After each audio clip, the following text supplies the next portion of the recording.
Okay, so let's continue the report. We have here the rights to passenger in case of cancellation of flight attributable to carrier. So, if a flight is cancelled by the airline, so meaning attributable to the carrier, meaning it is the airline's fault. So, dili siya ang fault sa kanang naay mga passengers, not due to weather or other external factors. So, passengers have the right to first, we have the advance notice. So, ang airline is obligated sila nga mo-inform sa mga passengers about sa cancellation in advance.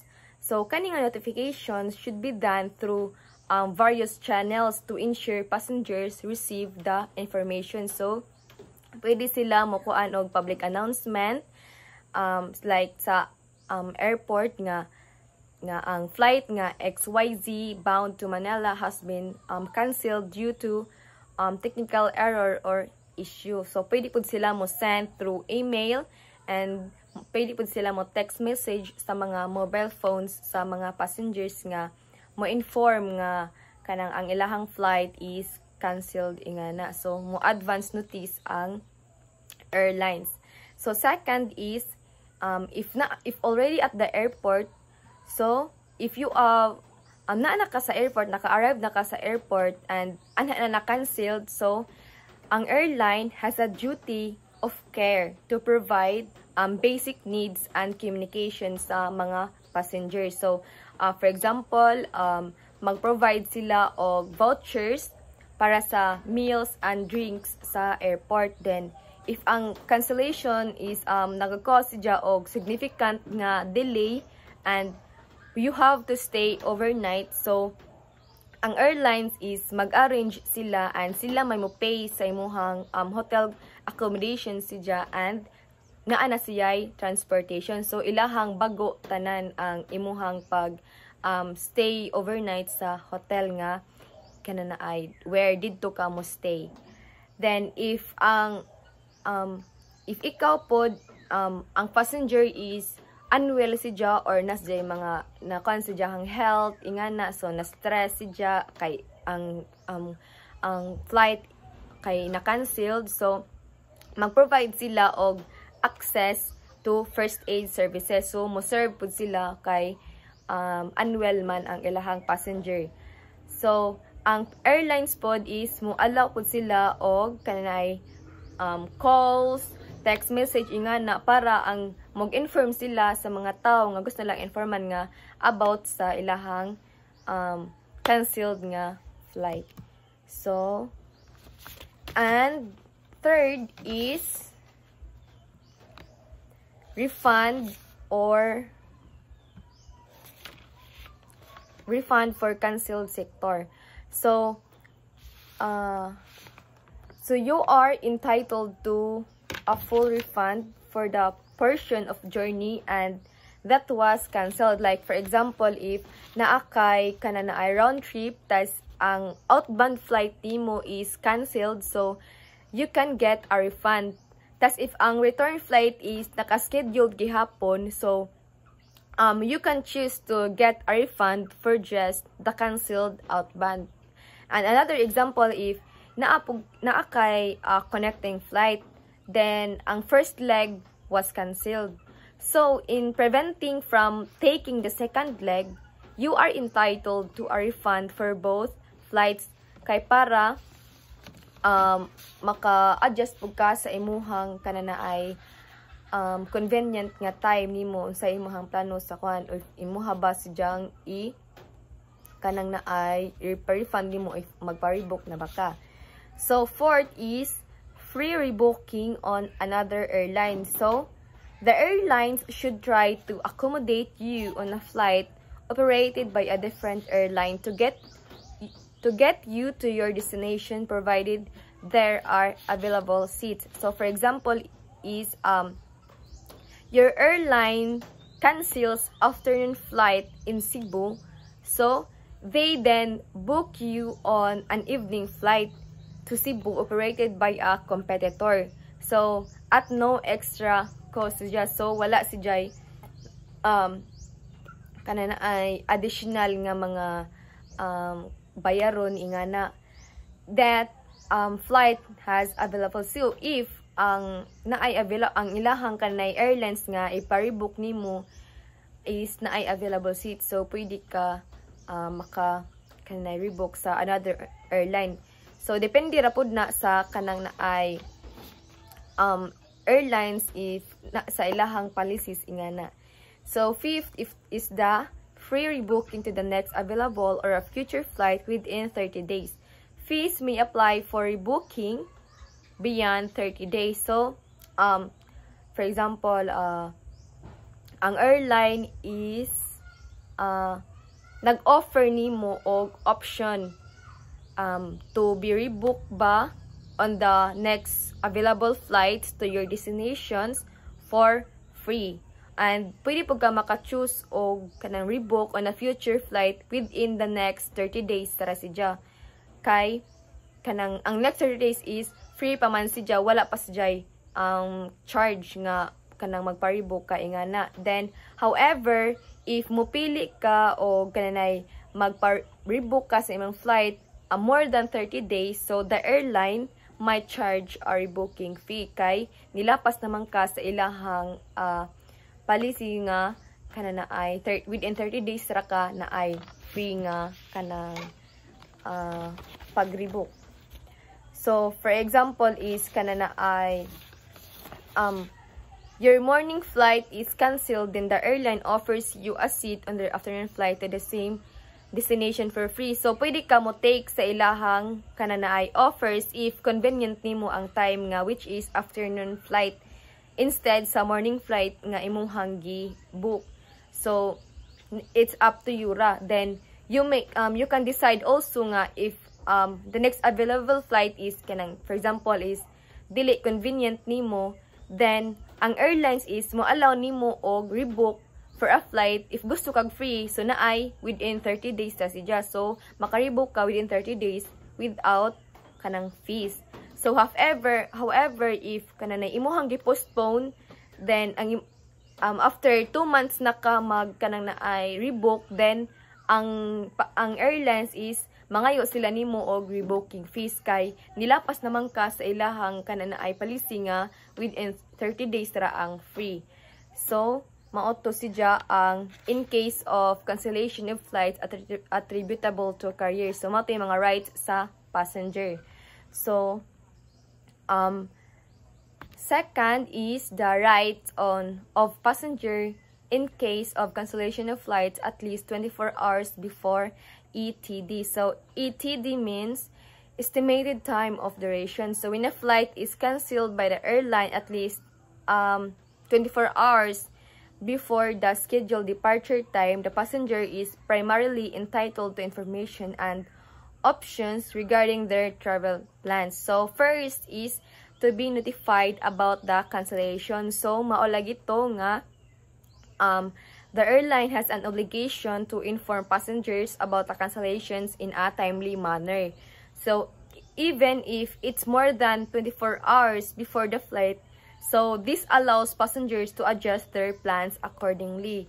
So mao to example is maolag ito nga ang airline has obligated sila nga mo inform through various channels like public announcement, text, emails ingana. Then if para makasigurado jud ka nga canceled ba jud imong flight, so imuhang i-check ang imong status through online if naabay naka-mark didto nga canceled ang imuhang flight para ma-notified ka jud ka nga canceled jud ang inyong flight.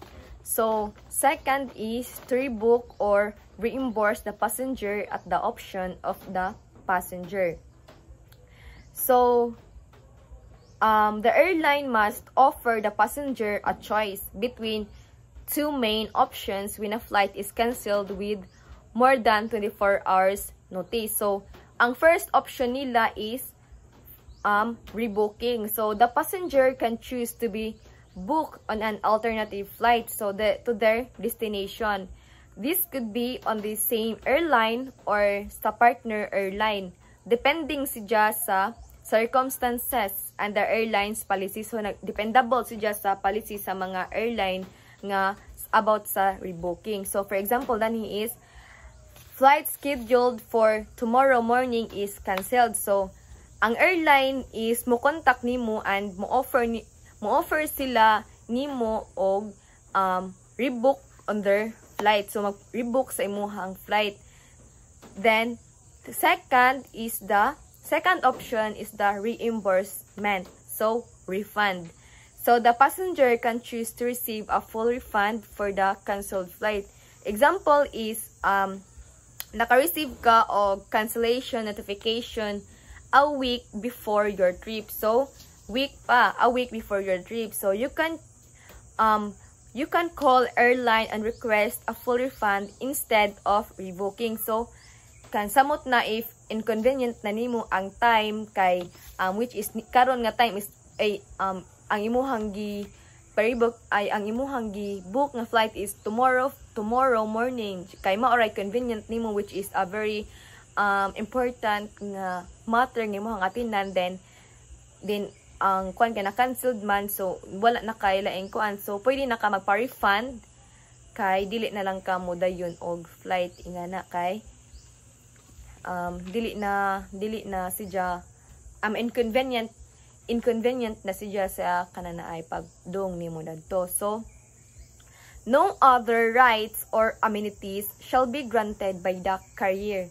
So this is the difference from the previous slide. So from the above slides, difference siya sa danhi nga slide sa cancellation of flight at least 24 hours before it TD. Kay nga naman, why is it different?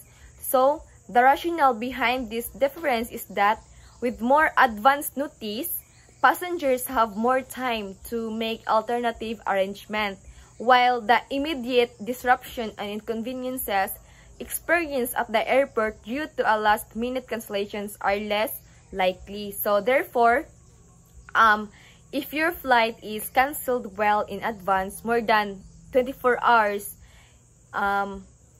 then your primary rights are to be informed and to choose getting refund or rebook on another flight. So na-adjud sila differences kay unlike sa kanang more advanced notice like kani is mga kani is kanay weeks before nga na. So naa pa man kay time nga mo adjust sa imuhang plan ingana if napakay time nga mo decision na gunsa di imuhang buhaton, unlike sa kadtong na-cancel siya sa mga technical issues ingana nga which is kananay na naka sa airport nga arrive naka ingana. So naa-adjust differences. So ang content to kay na mag-airport, so very obligated ang taga-airlines nga mo take care nimo nga muhatag nimo mga kananay refreshment ingana mo accommodations etc. ingana nga para ang passengers is safe siya sa ilahang kuan, unlike sa kani nga naadjud siya kanana ay notice jud na sujay kanay nasay traces ingana nga mahitabo, unlike sa katong kuan. So we have here the cancellation of flight due to force majeure. So if a flight is cancelled due to force majeure or safety security reasons and their reasons are certified by the Civil Aviation Authority of the Philippines, so passengers are entitled to a full refund. So force majeure is kanang a legal term referring to events outside of the airline's control that prevent the flight from operating. So kana bitaw dili bitaw fault sa kanang airlines. So walay kanang dili bitaw makontrol sa airlines para ma-prevent ang kanay pag sa flight. So example sa force majeure kanang mga natural disasters like typhoons, earthquakes, volcanic eruptions ingana, then wars, government regulations that directly prohibited the flights ingana. So manay mga force majeure kana bitawng dili siya kananay kasalanan sa airlines nga kanang ma-canceled ang ilahang flight. So CAAP is a Civil Aviation Authority of the Philippines. So kaning siya is man siya mo provide ni sila og official confirmation nga ang airlines nga ang decision sa airlines nga mo canceled is justified by extraordinary circumstances. So kani sila may mo confirm nga kanani nga na etc. nga ang kanana airline session is canceled nga na kay tungod sa mga kanana extraordinary nga circumstances, which is the naakintahay kusog nga bagyo, na ay mga earthquake ingana, na ay eruption, something force majeure nga dili kontrolado sa airlines. So for example, lagi mo to, for example, the typhoons, volcanic eruptions ingani. So in this case, for example, if na typhoon or kanang volcanic eruption, so in this case, because ang cancellation is due to force majeure man event and is kananay certified man si just sa CAAP, so you are entitled to full refund from the airline. So makakuha ka og full refund nila if mo request ka og full refund, kay dili man canceled man ang inyong flight. So that's all of my topic. Thank you.